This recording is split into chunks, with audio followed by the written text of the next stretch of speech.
Hey, good morning, Eastern Oregon, and welcome to this October 8th version of AM Live on EOA. Your connection to Eastern Oregon, you can find all of our content on the EOA.network. That literally is the URL where you can go. And there also is a place, if you are not a sponsor, but you would like to support us, there's a place where you can support us also. Here in just a little bit, we're going to have Union County Commissioner Matt Scarfo with us. That was so that link takes you to our link tree, just to be clear. It doesn't take you to a website or anything. It's just a link tree with all the places you can access our content. Yep. It's which is what Monday. Which is what they call our value proposition. I mean, that's what in sales terms, yeah. So it's like that's what we can do that other people can't do. Oh, okay. Yeah. So nice. Yeah. I printed out a little thing about these wolf attacks that are happening again. Yeah. Well, there was like 4 more livestock over the last week in Union and Wallowa County. Were they were attacks, or they were reported, or they were what? Yeah. They call them probable attacks. I see. guess. Okay. Yeah. Because they don't. So they're not. They can't clearly confirm predation, but I mean, you can pretty much tell when an animal's been attacked by another animal. Yeah. But who knows?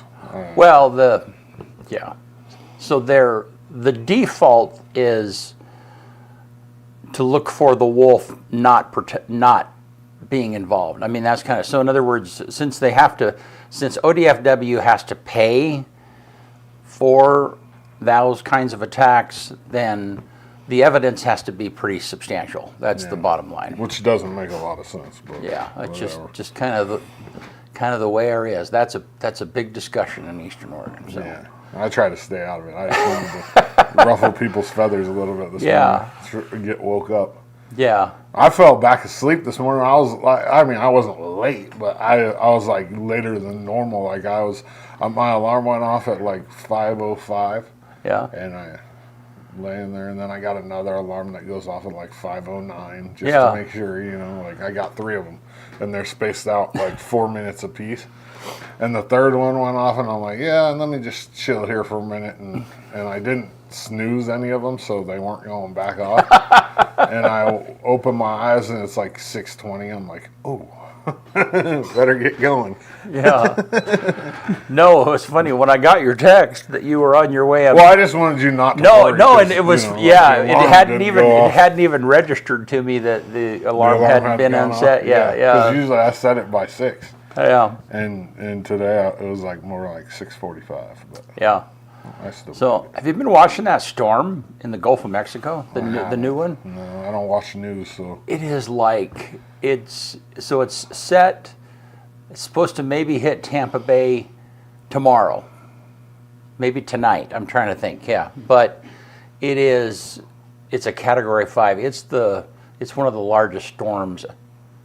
I mean, it's just crazy. Didn't they just have a hurricane down there? Yes, they did, and that's the devastation part of it. Is that? But this one looks like it's Florida comes down like this, and it's just going to cut right through this coming from the Gulf Coast out to the Atlantic. I mean, I have compassion, and I feel bad for those people, but you can live somewhere else.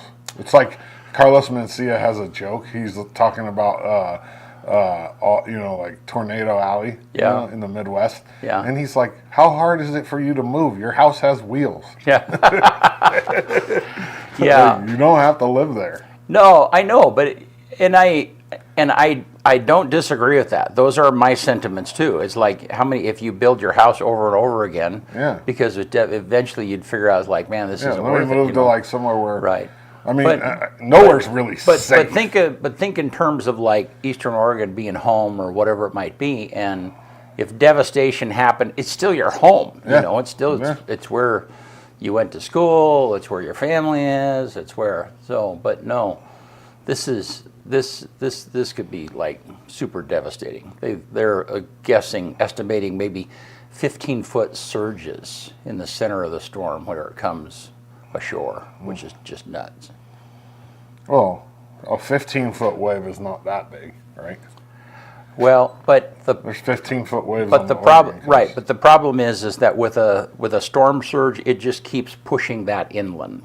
Yeah. Like a tsunami? Like a tsunami. Oh, I mean, people could argue even worse because it just, the storm just pushes it in. It just keeps going. So, Interesting. yeah. So, anyhow. Maybe get out of that area if you live there. Oh, they're evacuating. There's just like the freeways are clear full. Yeah. I'll bet you that gets crazy, like the gas stations and ooh. Well, they showed some of the store shelves, and they were already empty from the previous storm. Oh, were they? Yeah. Is it the exact same area? The storm had a little different path, but the same area was influenced. Yeah. Oh man, that's terrible. Yeah. The previous storm went up the west side of Florida, just kind of right up that area. So the inside of the panhandle. Correct, yeah. And right up the coast is where the previous one. This one is just like cutting right across Florida. Oh, so that's just bad luck. Yeah. Dang. Alrighty. Hey, you want to do sports? Let's do it. All right.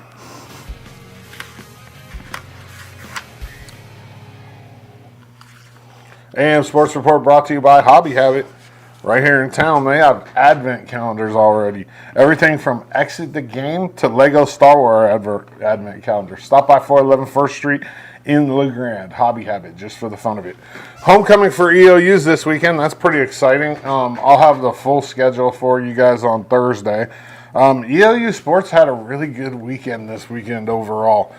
Men's soccer, they lost and tied on the road at Southern, would be the only exception to. I mean, I take a tie over the weekend for the men. They're currently 4-2-2 on the season. They play Providence on Friday at Community Stadium at 6:30 as part of the homecoming celebration. Women's soccer, though, they went down south as well and took on OIT and Southern and shut them both out, which is, I mean, that does not happen, and it happened this weekend, and that's awesome. They're 4-3-2 on this season. They host Providence on Friday as well. That game kicks off at 4 p.m. For her efforts with 2 shutouts over the weekend, EOU goalkeeper Maddie Barker was named the CCC Defender of the Week. EOU volleyball went on the road and beat Walla Walla 3-1 and LCSC 3-1. That was pretty much expected. They're at home this weekend as well for homecoming. They have a huge top 5 in the country. EOU's number 3, Southern's number 5. They play Friday night, 6 o'clock in Quinn. That's going to be awesome. The EOU cross-country team got 4th place for the men at the Charles Bulls invite. Justin Ash, Christian Mendoza, and Hunter Nichols were the top 3 finishers for the men. And then the women's team got 11th. Kalia Hines, a local, Maddie Woodbury, and Sadie McCoy were the top 3 finishers for the ladies. EOU football went on the road and won big on Saturday night in Arizona against ACU. The final score was 48-22. This brings the Mounties record to 2-3 overall and 2-1 in the Frontier Conference. Senior quarterback Quincy Glasper had a huge game and continued his huge year. He was 22 of 35 for 359 yards and 4 touchdowns. He also ran for 94 yards on 10 carries and had 2 touchdowns on the ground. That's a big week for Quincy. For his efforts, he was named the Frontier Conference Offensive Player of the Week. LHS girls soccer beat Baker on Thursday 8-1, while the boys lost 4-3. The Tiger football team went on the road to open the GOL and had a huge road victory over Ontario, 34-27. The Tigers host Baker on this Thursday, 7 p.m. at Community Stadium. That game will also be broadcasted right here on the EOA network. Imbler won their first game under their new lights versus Elgin, 36-14. Check out this video sent in by Steve West. A community fundraise lighting and track project comes to light. No pun intended. The field!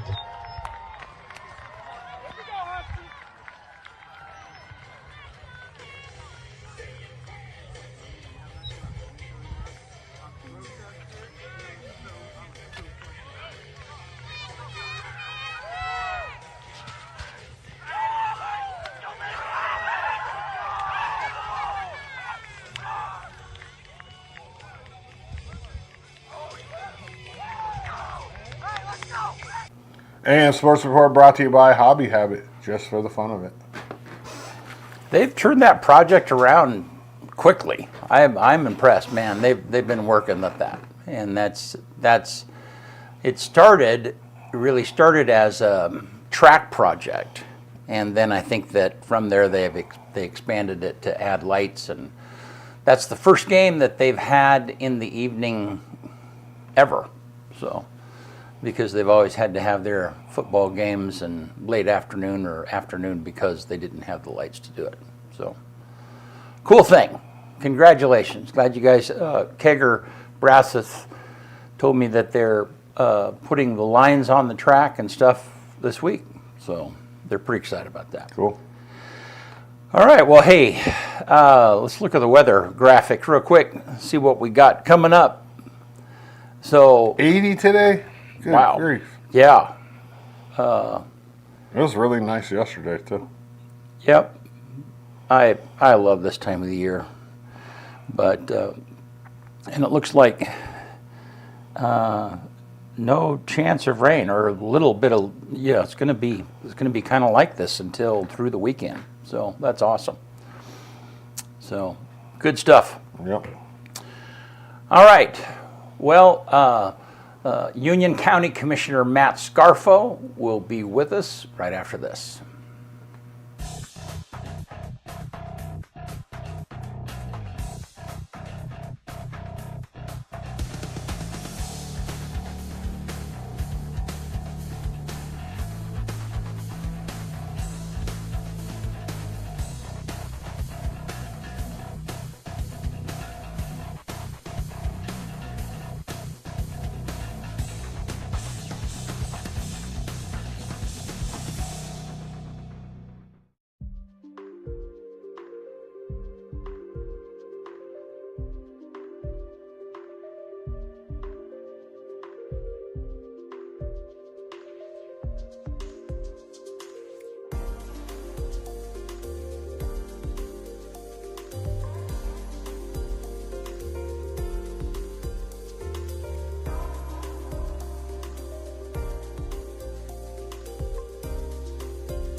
He's the best quarterback we've had in a while.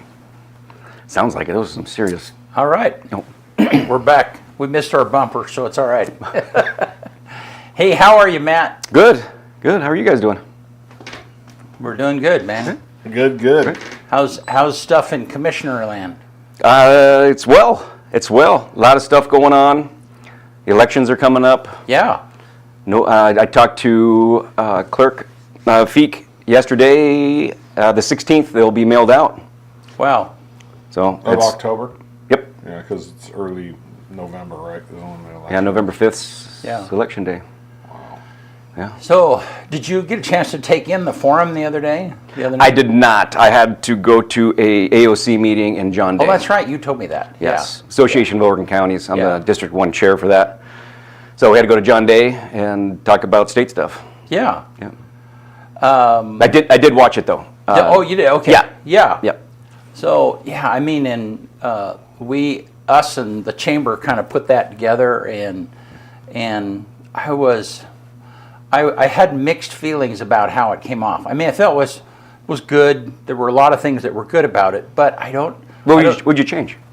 Well, I don't know that we really got any more information than we already had. Well, there was a lot of the same questions I noticed. I'm glad that. Yeah. I'm glad you guys do that. Yeah. That's fantastic. Well, and that's why we did it. We did it, and this was during COVID, we partnered with EOA Media Group to put one on. But this is really the first time that we've taken on a primary partnership to make that happen. And really, it was me. I initiated that, and so.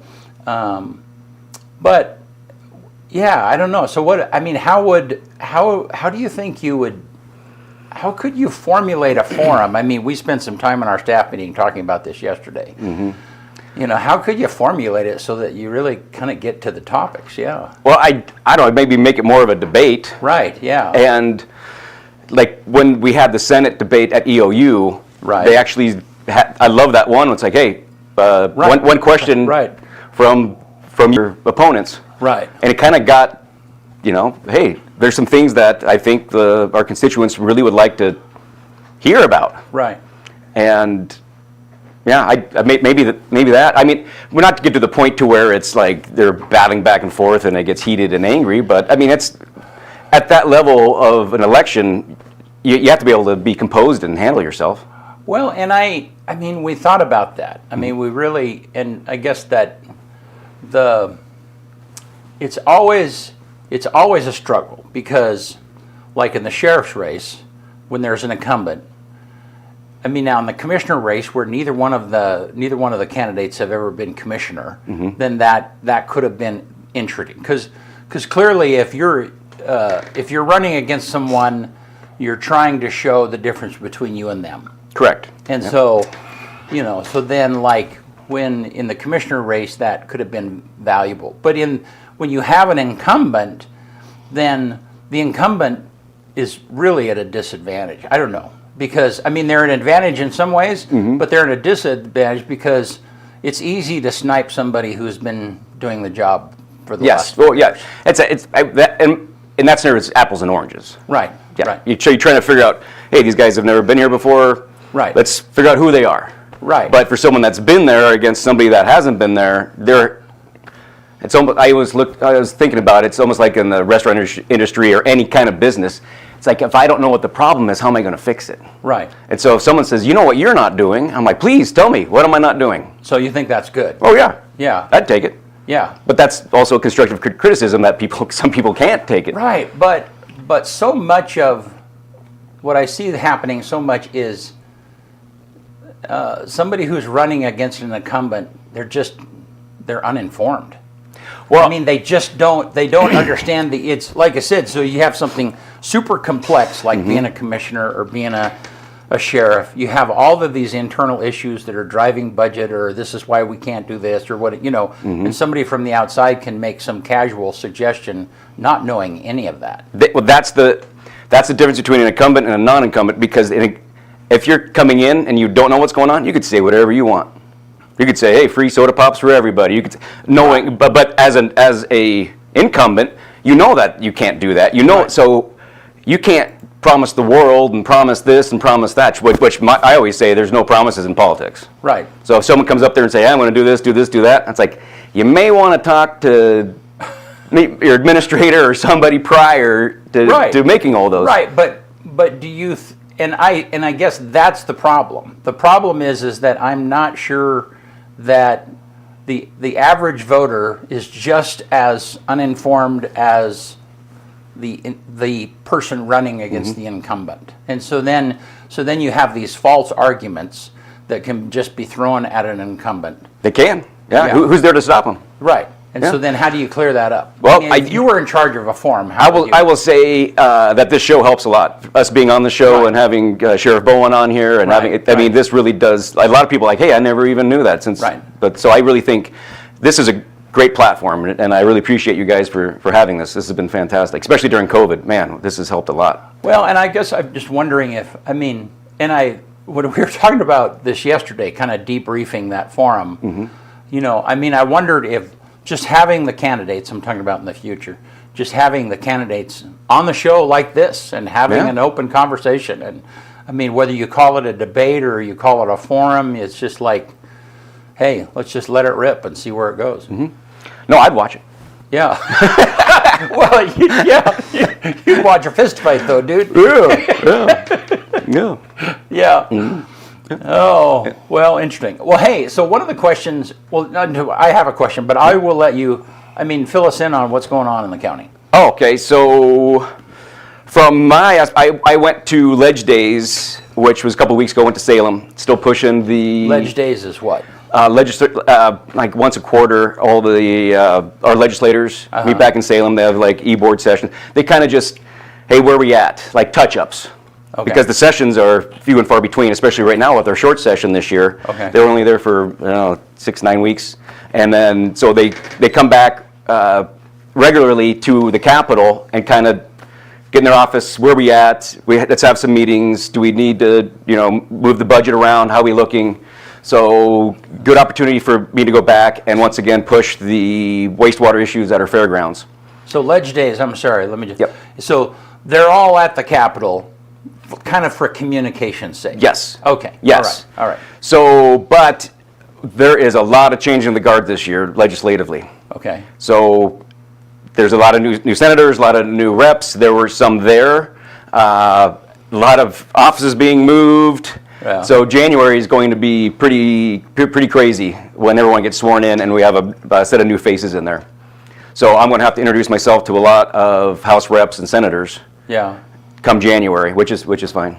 Yeah. But some of the ones that know me, that have seen me in the Capitol for the last 5 years, Yeah. they're like, Matt, you're still at it. We're glad to see you here, and still can't believe this has not been funded. All right. Okay. So I'm gonna throw you something that you can hit out of the park. I know you was. So what?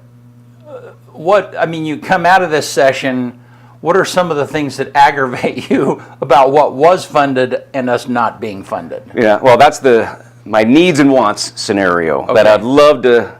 I'm going to push that a lot with our legislators. Is do you need it or do you want it? Everybody wants a sports arena. Everybody wants a covered barn, or everybody wants this stuff. Do you really need it? Do you really? We want a sports arena. I mean, Umatilla County got $3 million Right. for a sports for the concept of a sports arena, Umatilla County.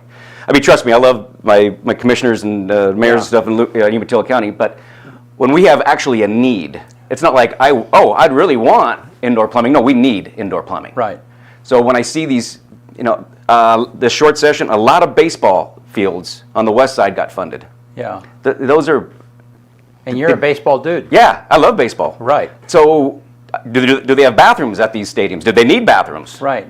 But But- why is the state in the baseball funding? I don't know. I don't want to get too much in the weeds on this, but it Right, seems like but there's a I mean topic. There's kind of like a base topic for every session.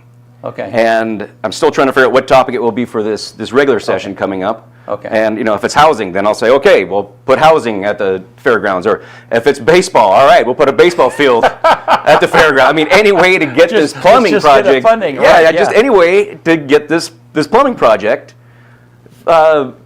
finalized. Right. And we still need $2.5 million. It's a $4.3 million project. Right. So we have a half match pretty much. We just need Right. the 2.5 to get us Right. over the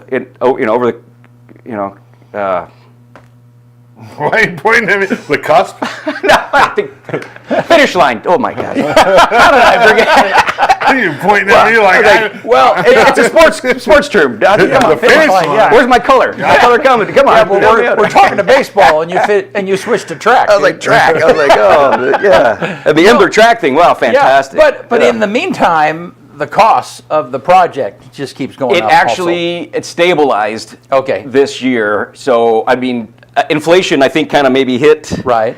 for a while there. I mean, 5 years ago it was like 700,000. Uh-huh. And then it went to $1 million. Then I was asking $1.5 million, and I remember it went from $1.5 million to $2 million. Uh-huh. And then it went to 2.25, and then we're at 2.5 now. Wow. so if we would have had the money that we have now 5 years ago, it happens. Yes, Easily. we did receive $1 million. Was it 3 or 4 years ago? Kind of with the Christmas tree bill.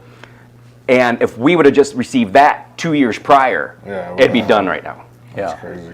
So, yeah, inflation did not help. So, but 'cause- back to your point though is that we need this. Yes, It's not we that we need just it. want. yeah, Yeah. yeah. Okay. I would love a sports complex here. But why do we?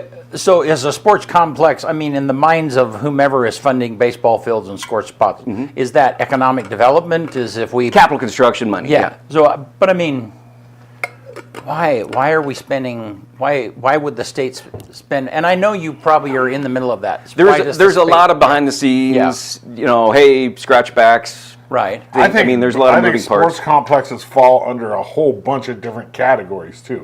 They fall under you know what I mean, like different ways you can get funding. It's youth, it's community development. There's probably 20 different things that it falls. Well, I mean, it certainly is economic development. It's tourism. It's I mean, as far as the justification for that. I don't want to keep ripping on you, Matilda, with that funding, but when I'm over here with a serious need, right, for 5 years, right, and been working this hard on it, I just have some frustrations, right, as you can imagine. Yeah.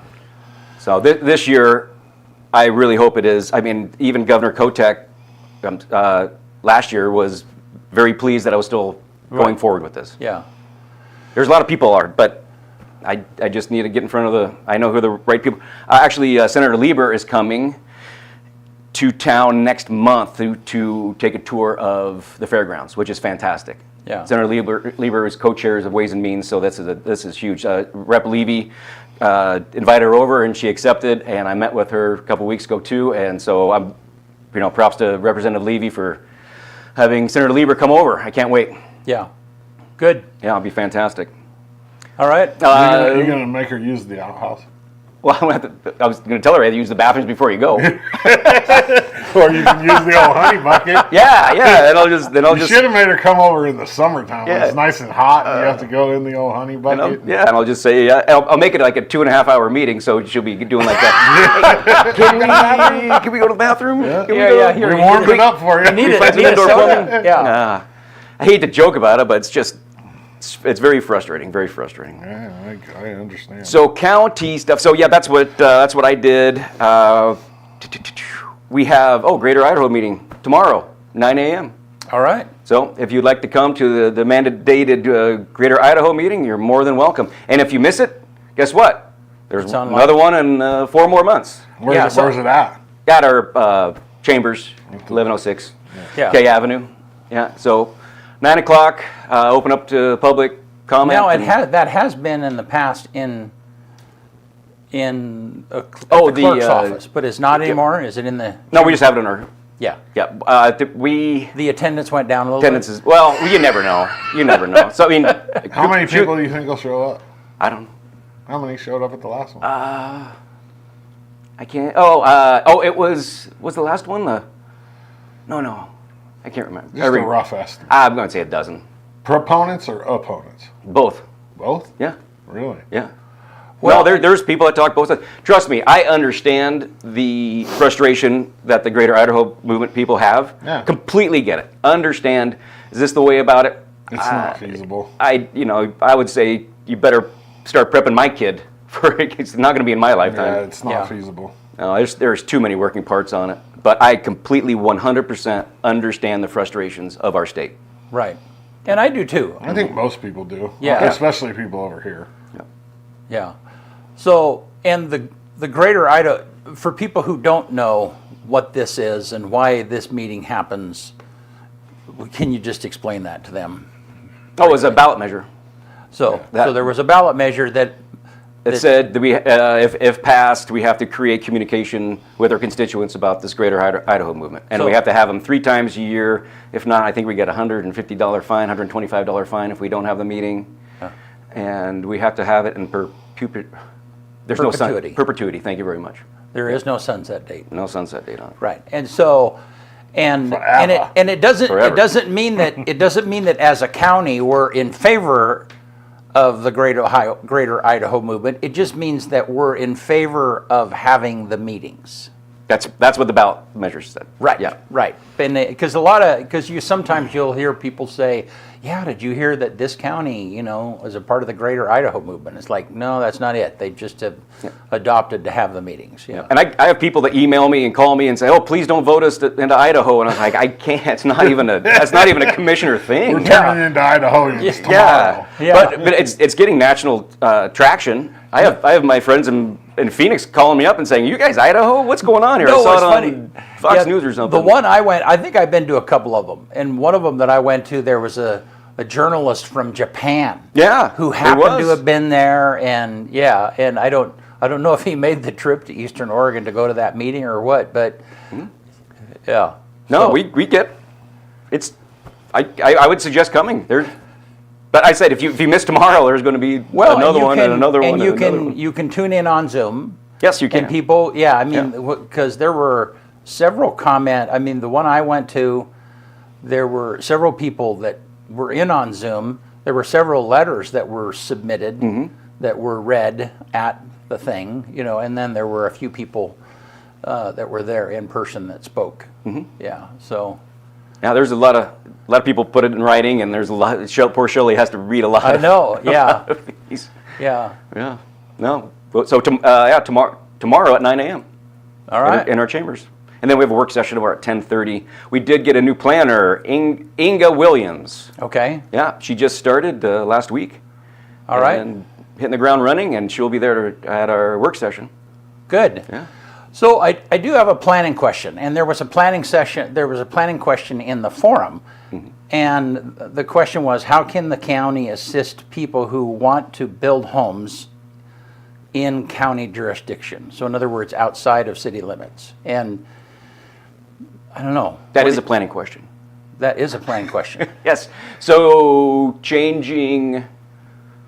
No, You change like land use? No, it doesn't mean changing anything. It's just how are we going to build more houses? The foundation of the question is there are a lot of people that don't live in city limits, and they got there somehow. Yes. Okay, and so and I know that there's the pat answer, which we did hear that night, was, well, they shouldn't build out in the county; they should build in city limits, which is easy for somebody to say who lives not in city limits, and So again, everybody who lives out there on some acreage, it's kind of their own little piece of heaven. That's why they're there. Yes. Yeah. Okay. So then how can the county enable the citizens of Union County to have their own little piece of heaven? When Director Hartel was our planner, he always had to wear two hats. Yeah. One hat was protecting our valuable farm ground in the course. valley, because we have some of the best farm ground in the world. Right. Here. Right. And then also development hat. Yeah. So, and where those two line up is where he has that's right. So what you're saying is, would you rather see more houses out in the county? No, I'm just saying, how do, I know, and I'm going to come to one of the meetings and put this in the public record, because I think it's something that I really would like the county to figure out and work on. And it's more of a clerical issue than other thing. So for somebody to figure out where to build out in the county, they literally have to go get a plot, and they have to look. They themselves have to look at. There's a 5-acre parcel here. There's a 10-acre parcel. There's a 2-acre parcel here. Now, whether it's for sale or not, that's on the person who's looking for the land. That's up to them. But that information I think needs to be more gettable. I think that is one way the county could be able to say, yeah, the cities are really built for you to set up your property in them. But if you want to build out in the county, these are how the parcels are already defined in the county. I would suggest going to a planning commission meeting. Yeah. Those happen once a month. Yeah. And that's where our planning commission is fantastic. They do a great job. Yeah. And so they handle all that, and then if there is split decision or issues, then it comes to our desk. Right, but I don't think the county. Again, the interaction that I've had with planning has been kind of a guard dog.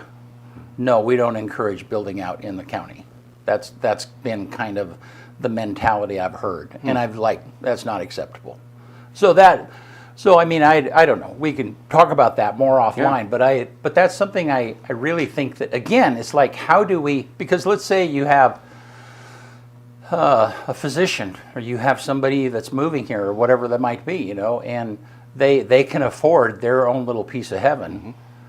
How do we accommodate them? Yeah. And that really is a part of the housing crisis, is finding places for those people who they have the money to spend on a nicer place, and they want to do that, and then that increases the inventory below them. So 100%. No, housing. Everything always goes back to housing. It does. Yes. It does. But we don't ever talk about that. I've never heard that talked about. So. No. Well, I've chatted with a lot of people about growth and expansion. Yeah. And I mean, look at New York. I mean, if you can't go out, Yeah. you go up. Yeah. And right Right, now, right. Yeah. So for us to grow out has its limitations for sure. Right. But there are some places that yes, they're buildable. Well, yeah, and I know that because my daughter, I mean, she found the land. She went to the people. She said, "Hey, we want to build a house." I mean, they built on the slope out there above Cove, and it's outside of the Cove city limits, and they found a way, but it was a lot of work. So. Were there any questions in the forum that were like, "Ooh, I like that question," or that was Well, yeah. you had a bunch of the same, right? but the 1 minute of say something nice about your opponent. Yeah. I hated that. I'm like, Yeah. What was your thought? Yeah. A bunch of Was that- bullshit. was that- Pardon my language. Was that senseless? Jesus. Was that senseless? I don't. Did we need it? Well, it was a closing one. Yeah. No, but I mean, so you didn't like it? It was all right. Yeah. But Yeah. I was doing the whole. Oh shoot! I was going to answer this one. I mean, it was like the. Yeah. So, no, it was all right. Well, and that would have been an interesting. I mean, had we had a debate, like a full, that would have been an interesting way to close the debate. It would have been the same answer because it was Yep. all just a bunch of BS anyways. Yeah. So it's nobody was genuine. I mean, But see, I don't. feel like anybody I was mean, genuine about I their think answer. I think the question requires civility. It requires thoughtfulness. So I mean, I didn't.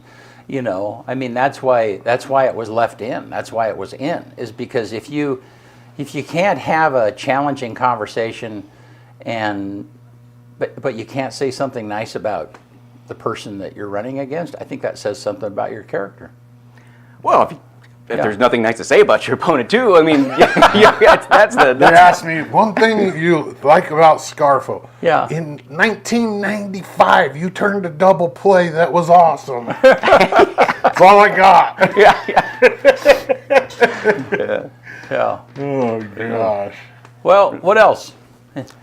out there, Speaking of wolves, non-lethal grant funding is up. All the farmers and everybody know about it. Applications are being accepted right now through November 1st. So if you're watching and you would like some non-lethal wolf depredation funding, November 1st. What does that? What does that pertain Yes, to? very good question. Yeah. So A big fence. fencing, dogs, patrols. So the states, Out, bro. well, yeah, I guess- so I guess, but it's a program that our farmers and ranchers are using, and they're able to get funding to help out their dogs, help out patrols, help out any way Can you they get can. bean bags for your shotgun? I Is that not? I mean, is That's that part of non-lethal. non-lethal? But what? I don't think we funded that yet. But what non-lethal things work? I guess that's my big question. So are they just? Is it just funding? Is it just funding to placate people, or does it actually work? Like having people on horseback continually, patrolling the area, and I mean, you're funding this person to go out and yeah, but watch for wolves. who can do that? I mean, I just How don't. I mean, expensive that is. That's why, yeah, it's. I mean, if you have hey, a- last time I was on the show, wolves have cost us how many? A lot. Millions. Do we need wolves? No, we don't need wolves.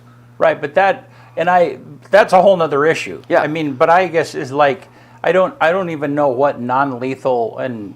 I mean, I wish we had a wolf person. If you're out there and you can comment, what non-lethal things practically work? Yeah. So actually, a fence- Commissioner Beveridge. Yeah. I don't know who. Somebody came up with this. I thought it was fantastic. So you know how the collars are on wolves.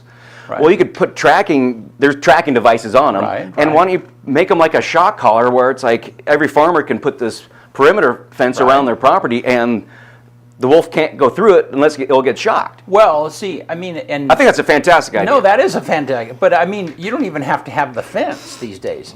Oh, use satellite or something. I don't know. Yeah, because they can use geo tracking. They know that they do that with drones. Yeah. I mean, if I get a drone in the air it creates a geofence, is what it's called. I'm looking on ODF&W's website right now, and the one that they have at the top of the list is probably the number one deterrent, and that's keeping dead animals off of you. You know, a lot of people that raise livestock will have a dead pile. I know this because my aunt and uncle have sheep farm. You have at the bottom of the property. There's a pit. You dig a hole and you throw anything that dies in it. Right. Well, getting rid of that is a big wolf deterrent. Yeah. I mean, and that's the one that's at the top of their list, so that makes sense. But yeah, I mean, you know what? Yeah, is it going to solve the? Is this money going to solve the problem? No. Is it going to help the problem? I hope so. Yeah. Well, and what many people don't understand is that, you know, some of these, you know, I mean, if you have 100 head of cattle that are grazing, they might be over 500 acres, 1,000 acres that they're wandered over, you know, and I mean, and there's you can't watch after them 24/7. They're not. It's not like they're contained in your backyard and you can put cameras up and watch them, you know, and so. And wolves are smart. I mean, they're.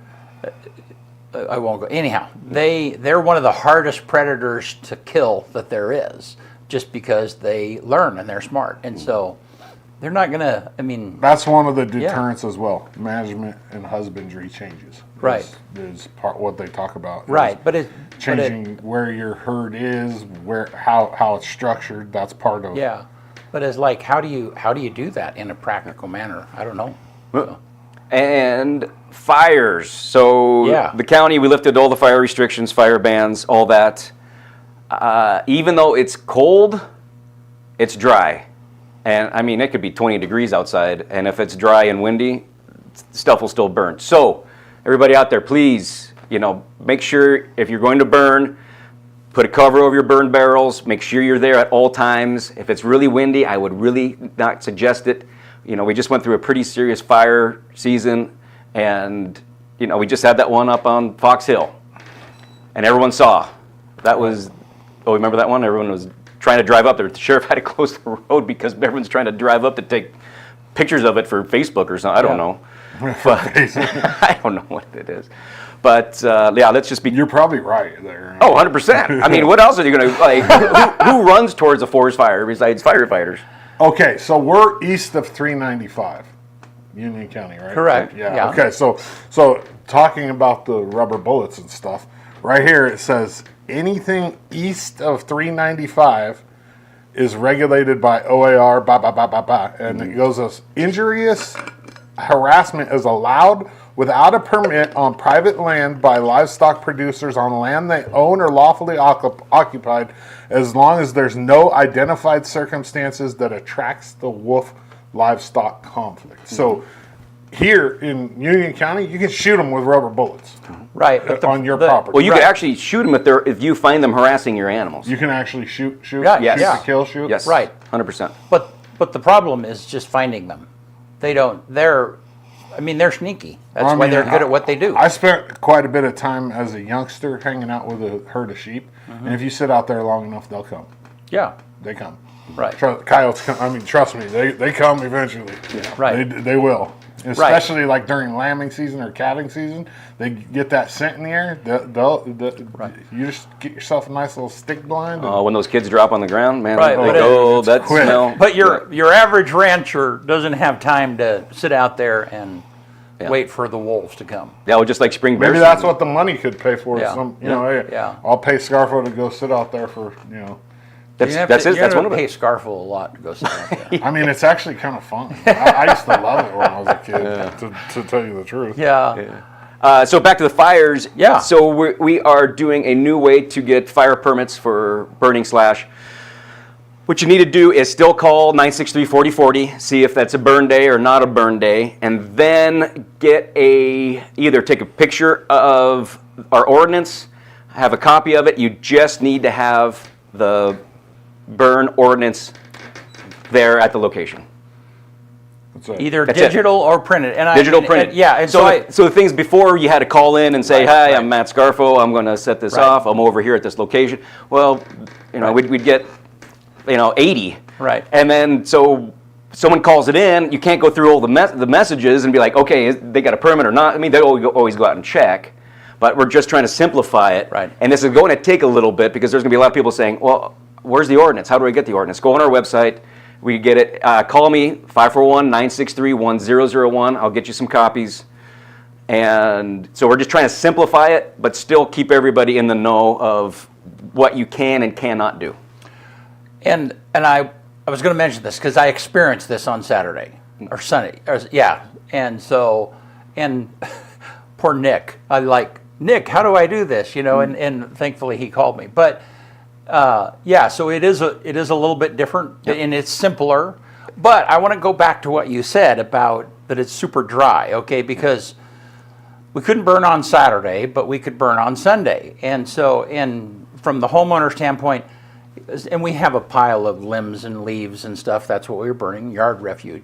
And it's seldom that the burn pile is ever dry and we're trying to burn it. I mean, it'll sit out there for 6 months and get soaking, and finally in the spring, it's like, and it will just kind of half burn. And so on Sunday afternoon, I lit it up, and man, it was, I mean, there was, Did you get a little nervous? Well, yeah, well, first of all, I want to say that I had shovel, I had a lawn chair, and I had a hose all right there, which are all part of the requirements. Yep. And I had the electronic copy of the ordinance on my phone. Okay. And so, and then I called the number, and they said, you can't burn in the morning, but you can burn in the afternoon.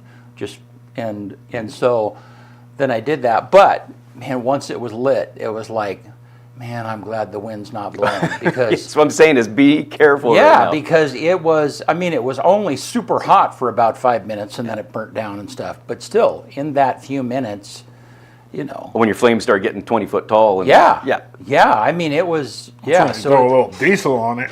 yeah. You don't need diesel. No, after.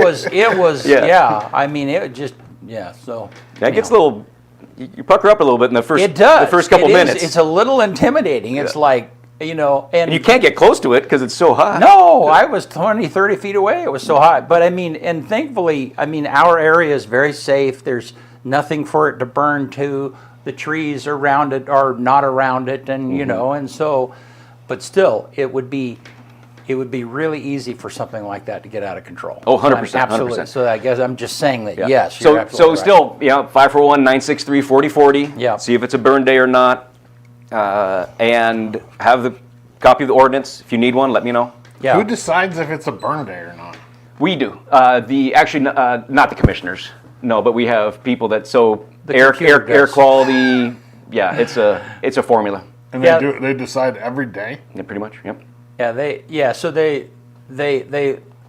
they know which way the wind is blowing, how much the wind is blowing. I know this because we did a video not too long ago on the air quality stations, and it has a lot to do with the barometric pressure, whether the smoke is going to hover to the ground or whether it's going to go up, and so then they calculate all those things and say.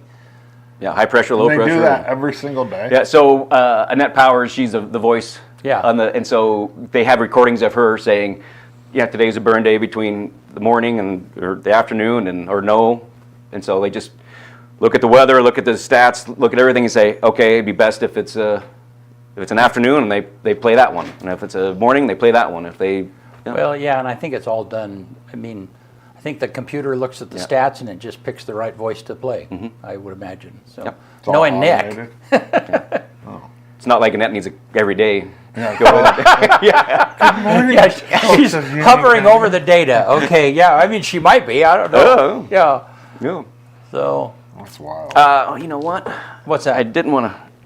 There's some ballot measures coming out. You want to talk about some ballot Yes, measures? absolutely. Educate us. So that's the thing is, I'm getting educated myself because usually by now you'd start seeing vote no on this, vote Right, yes, yeah. and they're not being advertised as much this year. So I've seen no commercials about a tax 118. increase. That's 118, isn't it? Yeah. Or no, yeah, that's 118. That's the the higher consumer prices to make Right, up but The tax one, the taxing yeah. our big corporations in our state, and then everyone gets $750 or something.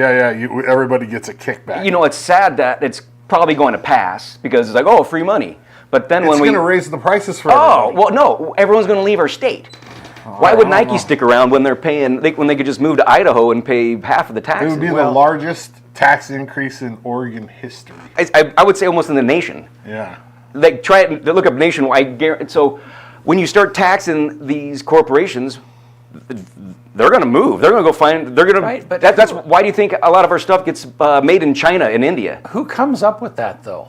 How does that even get on? Yeah. Our governor is against this. Right. Our governor doesn't like this. Right. That's what when I've been on your show before, who vets this stuff? Right. How do these things get on our ballots and then they pass? Right. It's like, why is this on? Measure 110.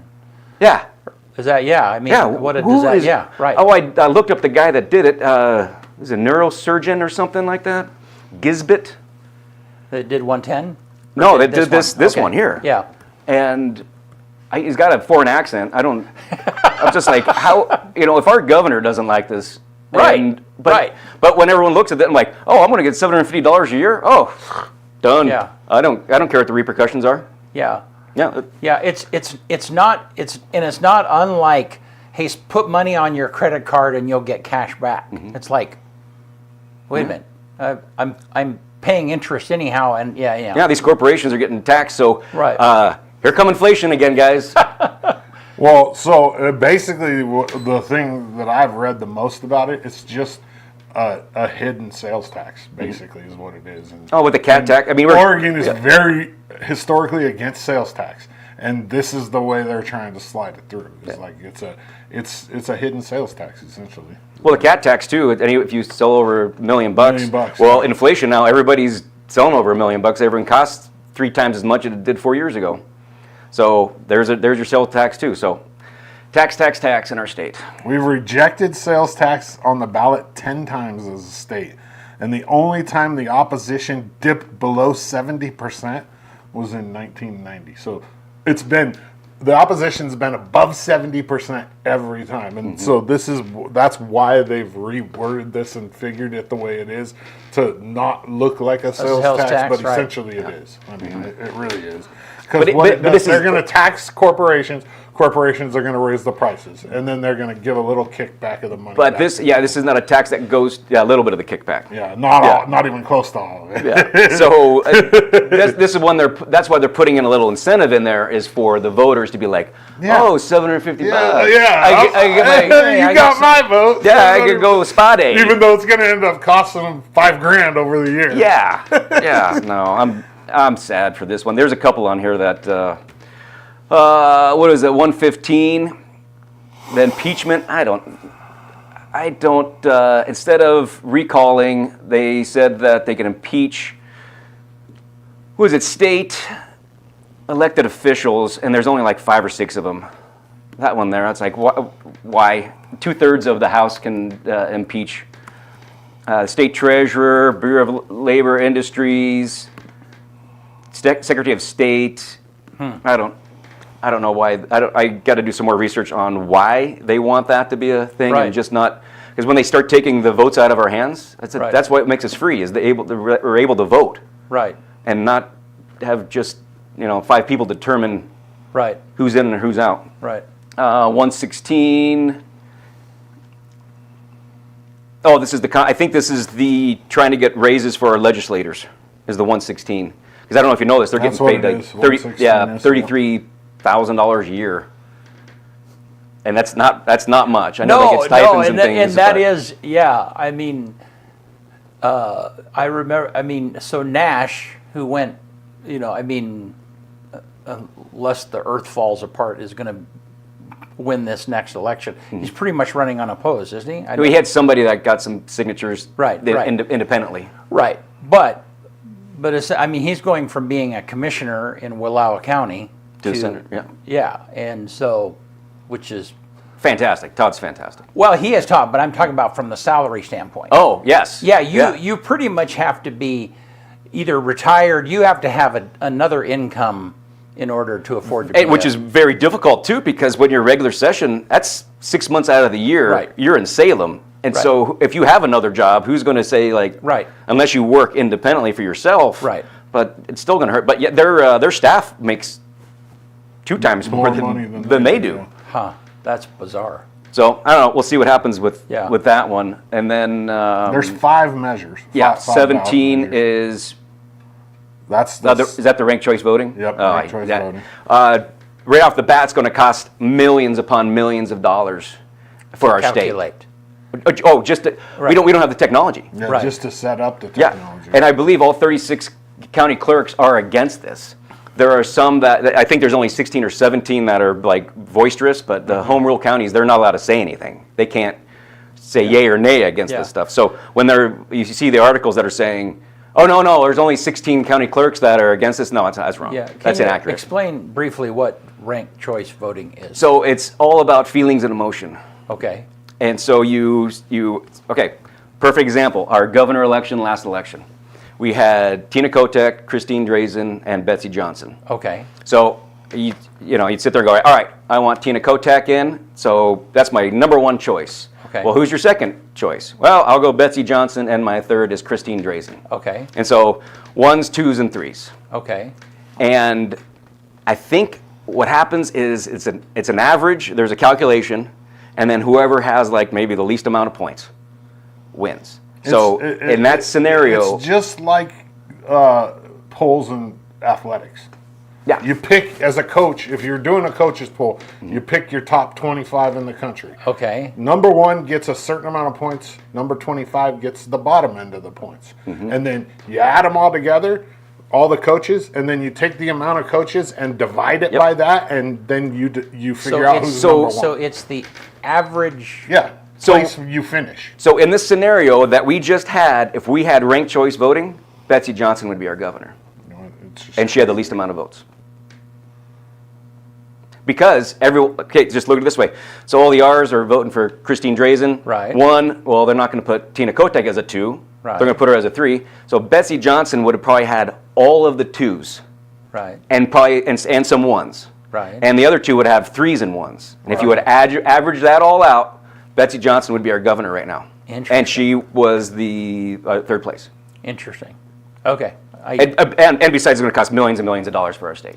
Right, and I remember to change this over. Well, I remember talking to Robin Clark, the past Church, excuse me, Robin Church, the past treasurer, clerk, excuse me, Union County clerk. You're getting there. You're getting. Yeah, and I mean, and she said, yeah, we don't even have a way of locally. We have no way of even calculating that. No. And so then to do that in every county would just cost a huge amount of money. Oh, 100%. And then right now, our constituents, even across the nation, elections are not a good topic right now. Well, they're confusing enough. Yes, and now you're going to throw this. I mean, who's going? People are not believing in our elections more Yeah. and more, and now you're Right. going to throw this on top. Right. Not a good idea. Will it pass here? Probably, which is super sad. You think? Yeah, okay. Alaska and Massachusetts and some cities in California. Alaska's trying to get rid of it. Yeah. Because they said, holy smokes, this was a dumpster fire. So it's sad, but I hopefully it doesn't pass. I think it's all about, well, everyone, your second choice got in. Don't you feel better about that? Your top 2, as long as your number 3 didn't get in there. Right. It's all about feelings and emotions. Interesting. Okay. And I'm really worried about our elections. This is what makes us free, like I said. So essentially, it's not only you getting to say who it is that you really want in there, but you're able to say also this is who I really don't want in there. Correct. And that's the weight differential. Yep. Yeah. Okay, 100%. got it. 100%. Okay. And then 118. We talked about that one already. 119 is the weed one.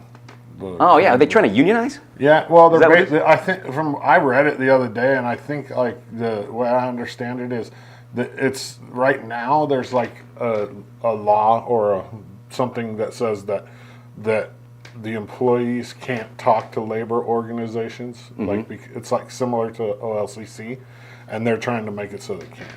That's how I understand it. Yeah, it almost sounds like they're trying to unionize somehow. Yeah, basically. But I don't know. And who's it's that? Something to do with like cannabis workers, like Oh. in not just in retail, but like also in production and like because there's quite a few places that grow in Oregon too. I mean, I was telling we have some locals that are moving to a lavender farm. Monica and Will, they've both been on the show before. She makes lavender stuff, and I said when weed got legalized, I lived on the west side still, and there used to be a ton of lavender farms over there. Right, there was a lot. I mean, it's like a great place to grow lavender, grass seed, and grapes. Right, and almost all of those lavender farms went from purple to green in one day. Like, because seriously, because there was so much money in weed at the beginning that all the lavender farmers said, "We aren't growing lavender this year. We're putting in pot." Shoot, there was hemp all over this. It was crazy, man. And where are they at now? Crazy.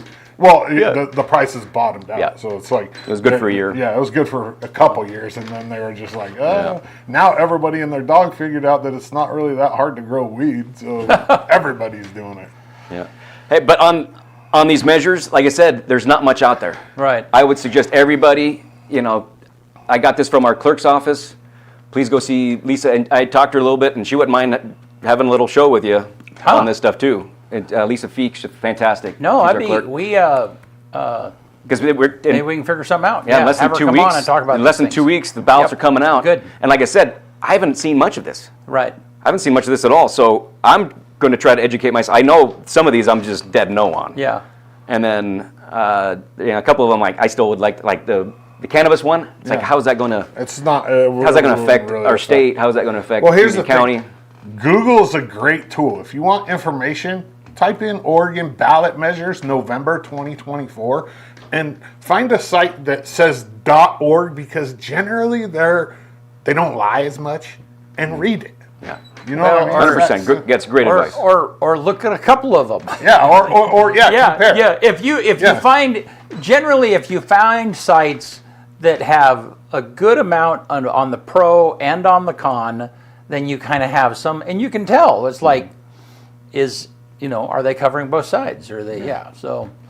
Yeah. Well, No, that's great advice. It's not hard to educate yourself now with the internet. I mean. And EOU homecoming, I know you mentioned it this weekend, exciting, but there was no baseball alumni game. No, that's good. At least you saved the hamstring. I played so well last year. I was like, I'm getting it back. And then, but they are going to scrimmage BMCC 9 a.m. Which has 3 LeGrand players. Yes. LeGrand graduates on BMCC. And there's a LeGrand graduate on EOU too, Justin Frederick. So yeah, we got a brand new coach. So we'll Coach Valentine. I'm going to meet with him this afternoon. there's so much going on this weekend for EOU though. There's soccer, there's volleyball, there's football. Those are all conference games. And then you got softball and baseball at 9 on Saturday. You got basketball alumni game. I think they're even wrestling. I think it's crazy. I don't know how they jam all this stuff and why they jam it all at the same time. Makes no sense. Why play the baseball and the softball games at the same time?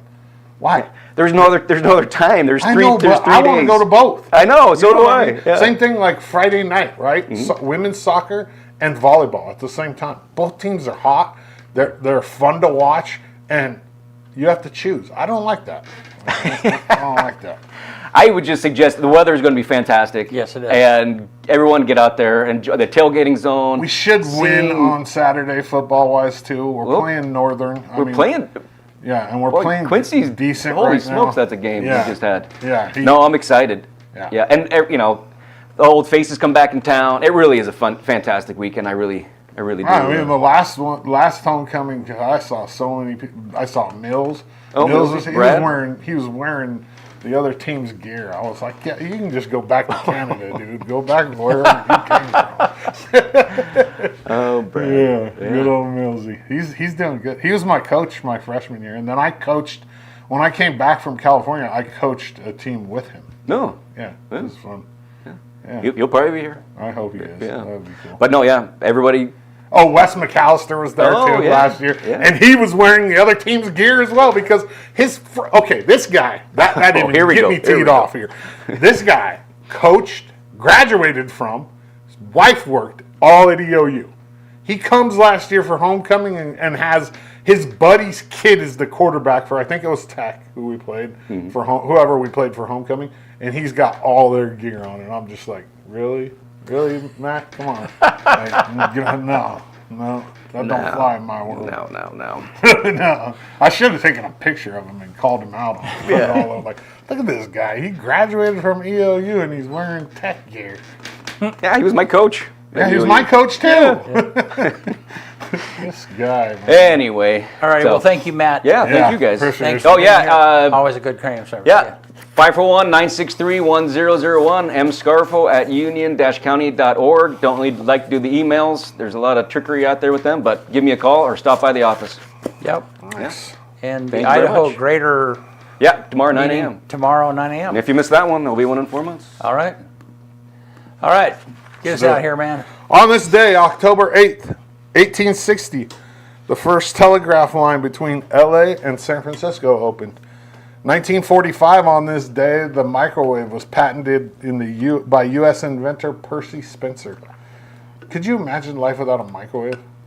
It would be weird. I do remember life without a microwave. I but mean, yeah, I didn't have a yeah, microwave when I right. was real young. Yeah. But, like, my aunt and uncle have never had a microwave. Yeah. And they use a toaster oven and heat stuff up in the oven. It's like just No, normal. I remember when people in our church, they were rich and they got the first microwave. And it was like, we went over to their house and it's like, what? You What put is something that in thing? there and it's, yeah. It's crazy. Well, it's just speed. Yeah. That's all it is. Convenience. Yeah, exactly. Yeah. 1998, on this day, the U.S. House of Representatives voted to begin impeachment proceedings against President Bill Clinton, and that was the whole Monica Lewinsky thing.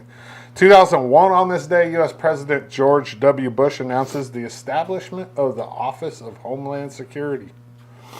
2019, on this day, the FBI in the United States confirmed Samuel Little as America's most prolific serial killer ever, after verifying more than half of his 93 confessed murders. I didn't even know who Sam Little is. I didn't know that either. That was Yeah. something new for me. On this day, the number one song in America 20 years ago is "She Will Be Loved" by Maroon 5. Man, Adam Levine got to make out with Kelly Preston in that video. What a lucky dude, man. And then the quote of the day on this day came from Anthony Robbins. Change your expectation for appreciation and the world changes for you. One more time. Trade your expectation for appreciation and the world changes for you. All right. Yeah. Good stuff. Thank you very Yes, sir. much. See you on Thursday. Yeah, we'll be right here on Thursday. See you soon.